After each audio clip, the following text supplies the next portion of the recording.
Selamat datang ke komentar bajet 2016 yang tidak disiarkan oleh RTM ataupun TV3. Baru-baru ini, Datuk Seri Najib Tun Razak membentangkan belanjawan 2016 yang berjumlah 267 bilion. Seperti biasa, dalam setiap belanjawan, ada peruntukan dan perbelanjaan yang naik dan ada juga yang turun.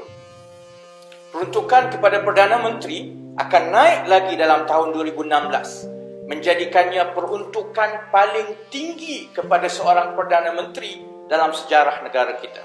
Dalam tahun 2016 nanti, peruntukan Datuk Seri Najib adalah sebanyak 20 bilion berbanding dengan 19 bilion tahun ini. Daripada jumlah itu, 8.5 bilion adalah dana khas untuk diagihkan oleh Perdana Menteri tanpa ada perincian khusus di dalam belanjawan. Belanja membayar hutang dan kos mengurus hutang juga akan meningkat dalam tahun 2016, iaitu menjadi 27 bilion daripada 24 bilion tahun ini. Ini bermakna 10% daripada perbelanjaan negara tahun depan adalah untuk membayar faedah dan menguruskan hutang negara. Tetapi ada sedikit berita baik. Bayaran BRIM kepada setiap keluarga yang layak akan dinaikkan sebanyak RM50 setahun setiap satu keluarga. Ini bersamaan dengan kenaikan sebanyak 14 sen sehari yang sudah tentu akan dapat meringankan beban kewangan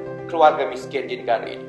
Lazimnya, jika ada yang naik, sudah tentu juga ada perbelanjaan atau peruntukan yang turun. Subsidi akan dipotong sebanyak 9 bilion dalam tahun 2016. Ini bermakna setelah Datuk Seri Najib menghapuskan terus subsidi minyak dalam tahun 2015, tahun depan beliau akan menghapuskan satu persatu subsidi-subsidi lain. Mangsa potongan seterusnya ialah kumpulan wang amanah pelajar miskin. Dari 200 juta dalam tahun 2015, tinggal hanya 10 juta dalam tahun 2016. Mangsa ketiga ialah peruntukan kepada universiti-universiti awam yang akan dipotong sebanyak 1.4 bilion dalam tahun 2016. Universiti yang mengalami potongan paling besar ialah Universiti Malaya sebanyak 27%.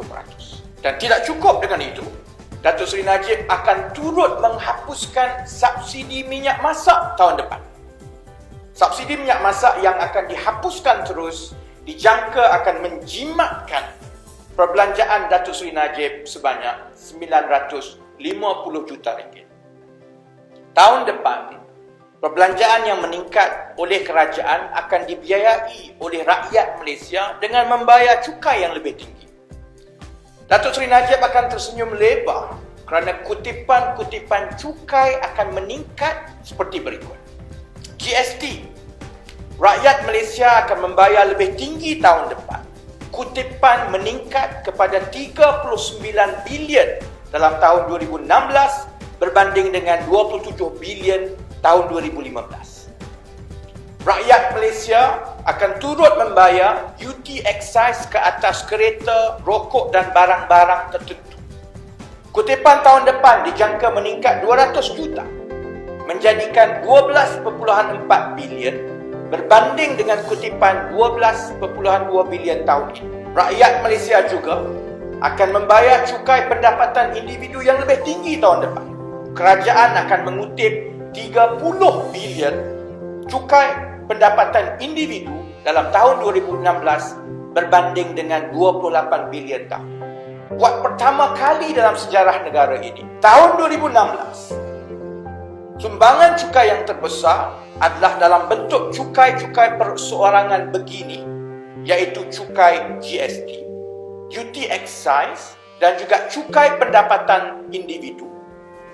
82 bilion daripada cukai-cukai ini akan mengatasi sumbangan atau bayaran cukai korporat sebanyak 74 bilion oleh syarikat-syarikat.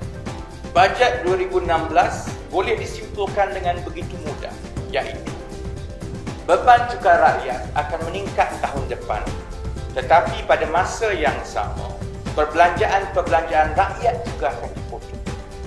Angka yang terbaik untuk menjadi simbol kepada kesimpulan ini ialah kerajaan tahun depan akan mengutip GST dari setiap keluarga Malaysia pada kadar purata RM19 sehari setiap keluarga. Tetapi yang akan dipulangkan dalam bentuk kenaikan prim hanyalah 14 sen sehari setiap keluarga. Rakyat Malaysia, saya selut kamu. Anda memang betul-betul penyabar.